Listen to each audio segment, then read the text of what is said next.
हम छठी क्लास के संस्कृत पुस्तक दीपकम इसके 12वें पाठ का अध्ययन कर रहे हैं। तो आइए 12वें पाठ का हिंदी अनुवाद कर रहे हैं। आज हम पेज नंबर 132 का हिंदी अनुवाद करेंगे।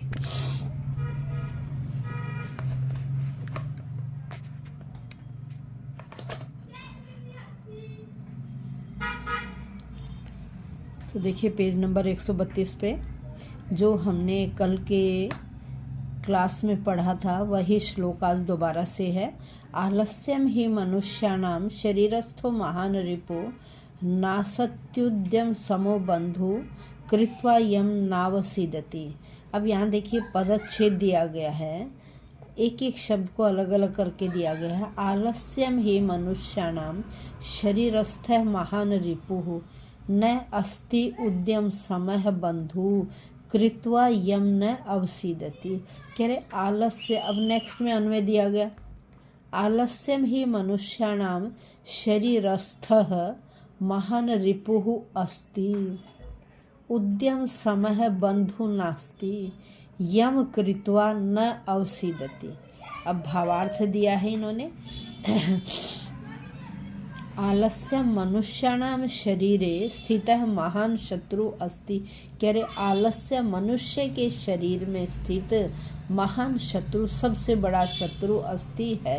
यतो ही, इसीलिए आलस्यम कारणात्, आलस्य के कारण से ही, आलस्य के कारण ही कार्यम न सिद्ध्यति, कार्य सिद्ध नहीं होते हैं। एवमेव परिश्रमेण समान बंधु अपि न अस्ति। कह रहे एवमेव, इसी प्रकार से परिश्रमेण समान है, परिश्रम के समान, इसी प्रकार से परिश्रम के समान बंधु अपि न अस्ति, कोई बंधु या बांधव भी नहीं है। यतः ही, इसीलिए परिश्रमं कृत्वा, परिश्रम को करके, को अपि दुखम न आपनोति, को अपि कोई भी दुखम दुख न आपनोति, नहीं प्राप्त करता है। अब देखिए शब्दार्थ, दृढ़ कायः का मतलब है दृढ़ शरीर वाला, मजबूत शरीर वाला। भिक्षाटनम, भीख के लिए घूमना। प्रभुतम, बहुत ज्यादा, ढेर सारा। अतीव, बहुत सारा। मह्यम, मुझे। शरीर अंगानी, शरीर के अंग। निराकृतवान, स्वीकार नहीं किया या अस्वीकार किया। दुर्बलम, निर्बल, कमजोर। त्यक्तवा, छोड़कर, त्याग करके। अवसीदति, दुखी नहीं होता है। नावसीदति, दुखी नहीं होता है। अब आइए अगले पेज पर देखते हैं, प्रश्नोत्तर हैं। अब प्रश्नोत्तर देखिए क्या है। भिक्षुक है किम करोति। आपने देखा कि स्टार्टिंग ही पहले पेज पर था। भिक्षुक है भिक्षाटनम करोति, भिक्षाटनम करोति। ये देखिए इस पेज पर था, ये रहा। भिक्षाटनम करोति, क्या करता था? भिक्षाटन करता था, भिक्षा मांगता था। नेक्स्ट है कदाचित तेन मार्गेण कः आगच्छति। कभी उसके मार्ग में, उसके रास्ते में कौन आया? तो देखिए ये यहाँ रहा, पेज नंबर इस पे था। एकदा तेन मार्गेण कश्चित धनिकः आगच्छति। तो कौन आया रास्ते में? एक कश्चित धनिकः, कोई धनवान व्यक्ति। अब नेक्स्ट, क्योंकि वन वर्ड आंसर देने इसमें आपने। भिक्षुक है धनिकात किम इच्छति। भाई भिक्षुक धनवान से क्या चाहता था? तो देखिए इस पेज पर आप, पेज नंबर 130 पे, प्रभूतम धनम, क्या चाहता था वह उससे? बहुत ज़्यादा धन। प्रभूतम धनम, क्या आंसर आएगा? क्योंकि उसने कहा था मैं बहुत ज़्यादा धन प्राप्त करना चाहता हूँ। तो प्रश्न में है कि भिक्षुक क्या चाहता था? प्रभूतम धनम। अब नेक्स्ट देखिए, धनिक है भिक्षुकात किम याचितवान। भिखारी ने, धनवान ने, अब देखिए इससे पहले में था भिक्षुक है धनिकात किम इच्छति, भिखारी धनवान से क्या चाहता है? प्रभुतम धनम। अब यहाँ देखिए धनिक है भिक्षुकात किम याचितवान।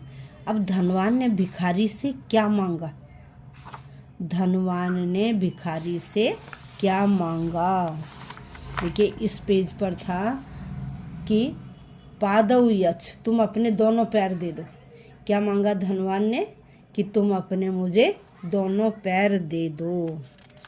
दोनों पैर मांगे, हाथ मांगे। नेक्स्ट, सौभाग्येन वयम किम प्राप्तवन्तः, कह रहे सौभाग्य से मुझे क्या प्राप्त हो गया। अब यहाँ सौभाग्येन एव वयम मानव जन्म प्राप्तवन्तः, सौभाग्य से क्या मिला है, मानव जन्म। तो आंसर क्या आएगा आपका, मानव जन्म। अब देखिए नेक्स्ट क्या है। अब अधोलिखितानां प्रश्नानां उत्तराणि आम अथवा न, कह रहे हाँ या ना में देना है। ठीक है। ग्रामे कश्चन भिक्षुकः आसीत्, गांव में कोई भिखारी था। हाँ, तो हाँ, तो क्या आंसर लिखा, आम। नेक्स्ट, भिक्षुकः उन्नतः दृढ़कायः च आसीत्, कह रहे क्या भिखारी का लंबा चौड़ा ऊंचा शरीर था। इसमें भी क्या है, आम आएगा। वाक्य में था कि उसका उन्नत शरीर था, आम। जनाः तस्मै दंडम यच्छन्ति, व्यक्ति उसको दंड देते हैं, नहीं, न। भिक्षुकः प्रभूतं धनम इच्छति, भिखारी बहुत ज़्यादा धन चाहता है। हाँ, तो लिखेंगे आम। भिक्षुकः धनिकाय पादौ ददाति, भिखारी धनवान को पैर दे देता है, नहीं, न। भिक्षुकः भिक्षाटनम त्यजति, भिखारी भीख मांगना छोड़ देता है। हाँ, तो लिखेंगे आम। अब देखिए नेक्स्ट में क्या है, इन्होंने एक वाक्य आपके सामने दिया। प्रश्न कहा, अधोलिखितेषु वाक्येषु द्वितीय विभक्तेः शब्दानां द्विवचने परिवर्तनम कृत्वा वाक्यानि लिखन्तु, कह रहे ये जो स्थूल अक्षर लिखे हुए द्वितीय विभक्ति के हैं, और यहाँ इसके स्थान पर आपने क्या करना है, द्वितीय विभक्ति के शब्दों को द्विवचन में बदलना है। ये एक वचन है, आपको द्विवचन में बदलना है। ठीक है। पहला इन्होंने दिया चंद्रशेखर लेखम लिखति, अब लेखम को द्विवचन में बदल दिया लेखऊ। अब नेक्स्ट है आपणिकः अंकनीम ददाति, अंकनीम नदी की तरह रूप चलेंगे, तो क्या आएगा, नदी, नदीम, नद्यौ, क्या बनेगा, अंक, अंकनौ, नदी, नद्यौ, अंकन, अंकन्यौ, नद्यौ, अंकन्यौ। ठीक है। अब कथाम, कथा, कथे, कथाः, कथाम, कथे, कथाम को द्विवचन में बदलेंगे, बनेगा कथे। अब माम, अहम आवाम वयम, माम आवाम, माम को आवाम, माम आवाम अस्मान्। अब कंदुकम, पुस्तकम, पुस्तके पुस्तकानि, कंदुकम, कंदुके, कंदुकानि, कंदुकम, कंदुके। द्विवचन में बदल रहे हैं हम इन्हें। कर्ता और क्रिया आपको एज इट इज लिखनी है, ये केवल स्थूल अक्षर किस में चेंज होंगे ये आपको बता रहे। श्लोकम, श्लोकम, श्लोकौ, श्लोकाः, तो क्या आएगा, श्लोकौ, श्लोकम, श्लोकौ। द्विवचन में बदलना, अंकन्यौ, कथे, आवाम, कंदुके और श्लोकौ।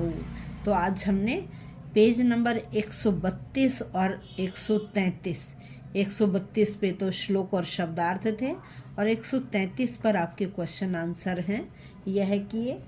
अब इससे आगे का हम कल नेक्स्ट वीडियो में करेंगे, इसलिए ज़्यादा से ज़्यादा फ़ायदा उठाइए वीडियो से, क्योंकि फाइनल एग्ज़ाम्स आ चुके हैं आपके।